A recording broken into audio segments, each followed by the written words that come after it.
Hi YouTube, it's Kathy, and I'm here to talk to you about SeasonAthon Semester 4. I'm making a TBR for it.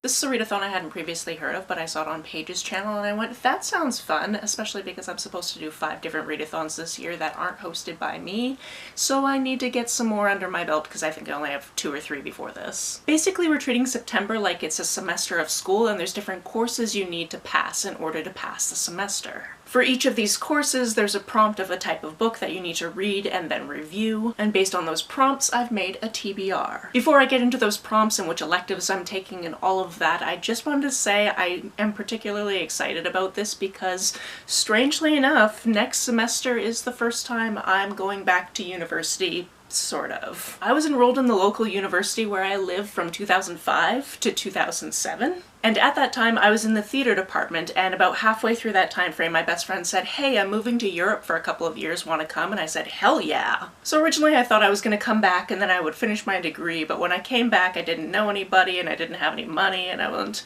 maybe I won't finish my theater degree, maybe I'll just go right into working. So I went right into working, and then 6 months at a job that I thought I was going to be good at, but I wasn't really good at, and there was basically no support, I ended up going to college for something different. But about a month ago there was this flyer in the newspaper that was like, hey, UVic has continuing education courses, and it turns out that the new campus is actually about a 25-minute walk from where I live. And I went, okay, let's see what kind of courses they have, and it turns out this wasn't even the full course list, it was just some of the courses, and immediately there were 2 courses that I was like, I want to take those. And then when the full pamphlet came last week I went, oh, I guess I'm gonna have to take a 3rd course because there was a 3rd one that I really wanted to take. So in addition to the classes I'll be taking for SeasonAthon, I'll tell you at the end of this video the classes that I'm taking for continuing education at my old university, which was quite an interesting thing because I needed to call them and be like, hey, I used to go here 18 years ago. I don't know what my student number is, and it turns out they changed their student number system after I left, so my student number was different anyway. And I needed to reactivate my account so I could actually sign up. So that was a whole fun process. In any case, for SeasonAthon Semester 4, there are 3 different courses you have to take, and then there's one where you get to select a minor and another one where you get to select an elective, so let's go through those. Everyone needs to take English 2050, which is read a nonfiction book and post a review. For that, I'm going to finally be reading Against Techno-Ableism, which is something I've meant to read for a while now, just haven't got around to it. The beginning of the synopsis for this one reads, a manifesto exploring what we think we know about disability and arguing that disabled people are the real experts when it comes to technology and disability. Like I said, this one's been on my radar for a while, so I just needed an excuse to put it on a TBR, honestly. The next class is English 2230, which is read a book set in the UK. For this one I will be reading a physical arc of The Haunting of William Thorne. The beginning of the synopsis of this chunker reads, the notebook reads Haunting and Hill House in this split timeline queer twisted love story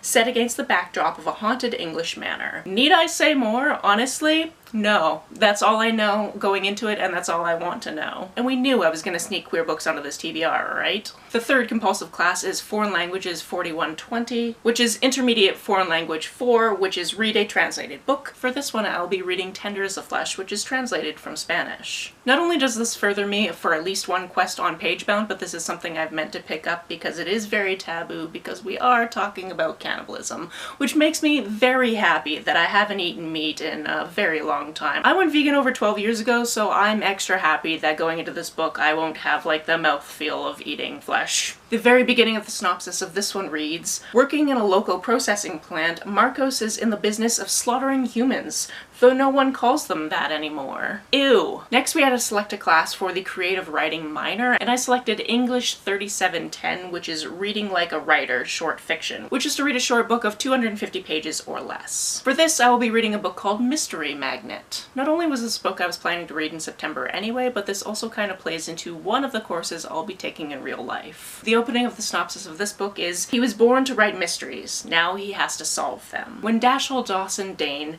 moves across the country to a small seaside town called Hastings Rock, he has one goal, to get away from his ex. Okay, 2 goals, because he wouldn't mind a little help from his new boss, celebrity mystery writer Vivian Carver. With Vivian's mentorship, Dash is sure he can get over his blasted case of writer's block and start telling his own stories again. The only problem? Vivian is murdered on Dash's first night in Hemlock House. So obviously, gotta solve that. And finally, we needed to pick an elective. I picked Art 2830, which is media art, which is read an adaptation. For that one, I'll be reading A Single Man. I've never seen the adaptation of this, I just know it has an adaptation. And again, this was something I was already planning on reading in September because I'm a smart lady. There is in fact a prompt for Read Queer All Year in September, which is reading an adaptation, so this one was just too easy to slot right into this TBR. When A Single Man was originally published, it shocked many by its frank, sympathetic, and moving portrayal of a gay man in midlife. Also, I found out that another book by this guy was the basis for Cabaret, which I didn't know ahead of time. I didn't know you could read about Sally Bowles and company in books, so I'm eventually gonna have to find that as well, but this is what was available from my library, so that's what I'm reading. And there you have it. If you're just here for my TBR, those are the 5 books that I'll be reading for this readathon. However, if you did want to know what courses I'm taking at continuing education that I'm very excited about, I will be taking something called Story Architect, which is all about how stories are formed, how they're built, if you will. Second course I'll be taking is Writing Historical Fiction, so again, all about writing historical fiction. These were the first 2 courses I saw in the first pamphlet that came through the mailbox, and I went, ooh, that sounds really good. And then a week ago, the full pamphlet came into the house, and I went, oh, this one I didn't know about, I want to take that as well. And that's The Art of Murder, which everybody I've mentioned it to is like, okay, yeah, now you're gonna be on a watch list. But obviously, this is about how to write a murder mystery. All of these classes are only about 6 weeks long. 2 of them are technically 7 weeks long because the day that we're supposed to meet is a holiday. So we skip a day and then go to the next week type of deal. But I'm really excited to go back to the classroom and also kind of terrified because I'm like, okay, should I bring my laptop? Should I bring a notebook? Should I bring a binder? Should I get highlighters? I don't know. I'm gonna go back to school shopping, which I'm actually super stoked about because I always loved back to school shopping. Because yes, I am a nerd. In fact, I'm pretty sure that there's some academic awards up there on top of that bookshelf that are from high school, but they're still there. I still have them. That's it for now. Are you participating in this readathon? If so, let me know about your TBR down in the comments below. Which electives did you pick? Which minor classes did you pick? I want to know all of the things. If you haven't done so already, please make sure to subscribe, like this video if you liked it, share it with your friends if you think it's worth sharing, and maybe I'll see you in class. Bye!